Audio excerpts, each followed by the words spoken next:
সখিরে তুই কেমন শুই মারলি কলিজাতে।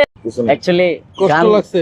গান তো গান, গান হচ্ছে গিয়া মানুষের মনের ভাব প্রকাশ করে।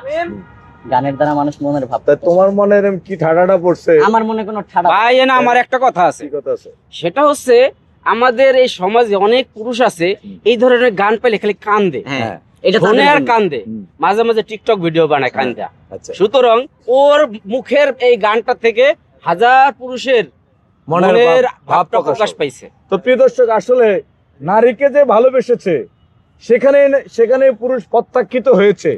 সেই প্রত্যাখ্যিত কথা, সুর আর বেদনাদায়ক কিছু মনোরম দৃশ্য নিয়ে এই গানটি নির্মিত হয়েছেন। আর এই গানটি গেয়েছেন আমার এই যে ভাইগনা রনি মামা। এই গানটার এক কোলে একটু শুনে দাও তো। সখিরে তুই কেমন শুই মারলি কলিজাতে, রক্ত ক্ষরণ হয় রে সদা সেই ক্ষত থেকে। সখিরে তুই কেমন শুই মারলি কলিজাতে, রক্ত ক্ষরণ হয় রে সদা সেই ক্ষত থেকে।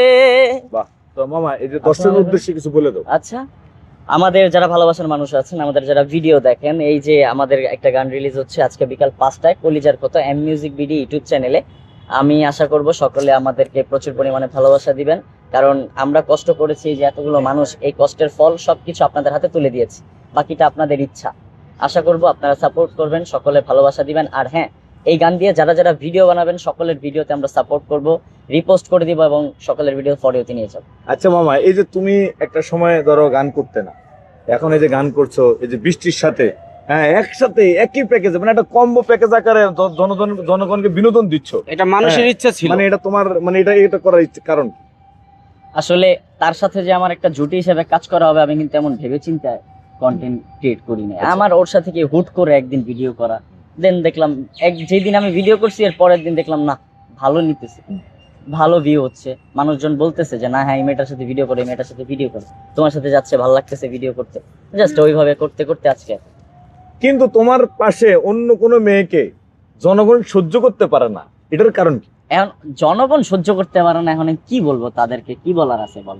ওই যে যেমন সালমান শাহ শাবনূরকে একটা জুটি হিসেবে পছন্দ করতো, এই যে হিমি আলমগীর, এদের একটা জুটি, নীলা আলমগীর ভাইয়া, ওনাদের যেমন একটা জুটি দেয়, নিয়ে নিছে এই জুটিটা। ধরো সালমান শাহ আর শাবনূরের একটা স্যাড মুভমেন্ট দিয়ে তাদের ইতিহাস রচনা হলো, হ্যাঁ একটা স্যাড মুভমেন্ট গেল।